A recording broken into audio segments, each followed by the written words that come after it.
Amnesty International is a global human rights organization that works to promote and defend human rights around the world. It was founded in 1961 and operates in over 150 countries and territories. The organization investigates and exposes human rights abuses, support for justice for victims, and campaigns to bring about systemic change to prevent future abuses. They focus on issues such as freedom of expression, women's rights, LGBT rights, and refugee rights. Since its creation in 1961 by British lawyer Peter Benenson, Amnesty International has been at the front line of the global fight for human rights and freedom.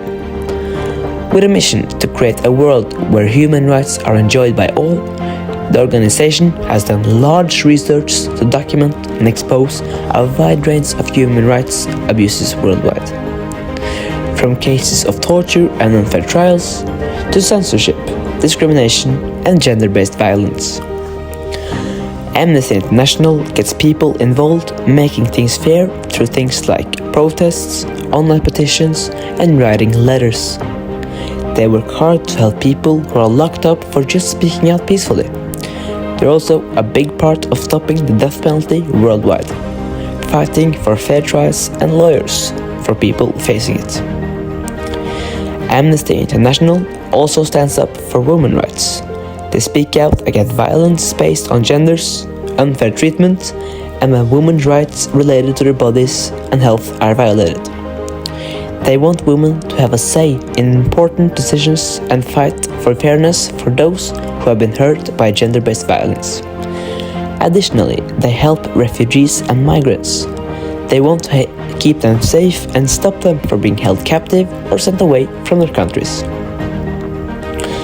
In recent years, Amnesty International has expanded its focus to hold corporations responsible for human rights abuses. They push for companies to respect labor rights, environmental standards, and indigenous rights through their operations and supply chains. Also, the organizations respond to humanitarian crises by documenting abuses, providing aid to affected populations, and pressuring governments and international organizations to act.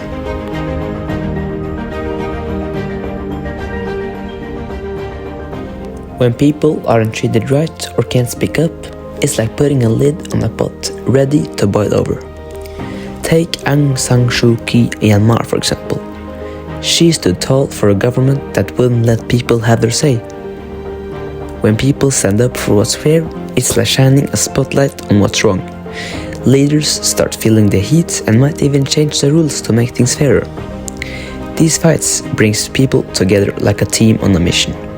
They show what no one alone in wanting what's right, but sometimes even the toughest battle hit roadblocks. Still, they're proof that people won't back down when it's about fairness and justice. Freedom fights happen when people stand up to the unfair treatment, when their rights are ignored, or when they're treated badly. For example, think about Rosa Parks during the civil rights movement in the United States.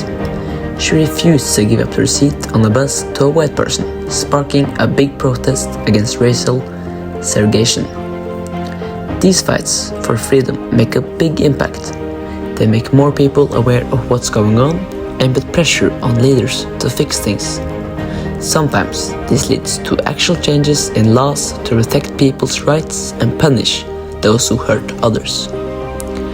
What's really cool in these fights can inspire others to join in. When people see others standing up for what's right, they feel encouraged to do the same. This teamwork makes communities stronger and help make sure everybody's voices are heard. But not all freedom fights are the same way. Some achieve their goals in making things better, while others face challenges or even get stopped. Still, they have to leave behind a powerful message about never giving up on fighting for what's fair and just. For my presentation on Amnesty's International Fight for Freedom, I've gathered information from a diverse range of accessible and credible sources, including Amnesty's International website, Amnesty's official website provides first-hand accounts, reports, and campaign updates on human rights issues globally.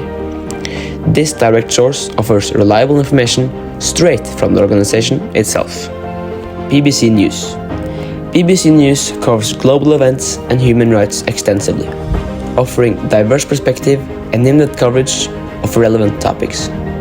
Their articles and videos are accessible to a wide range of audience, including teenagers.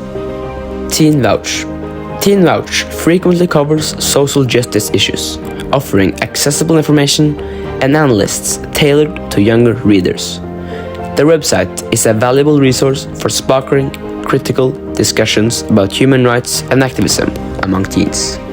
Additionally, I've used information from Norwegian sources to offer a diverse perspective. Store Norske Leksikon. SNL is a reputable Norwegian online encyclopedia that covers a wide range of topics, including human rights issues and social movements. It provides a valuable insight and analysis relevant to the Norwegian context. NRK.no.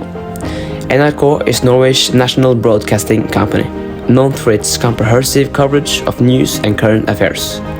Articles and programs on their website offer an insight to global human rights issues from a Norwegian perspective.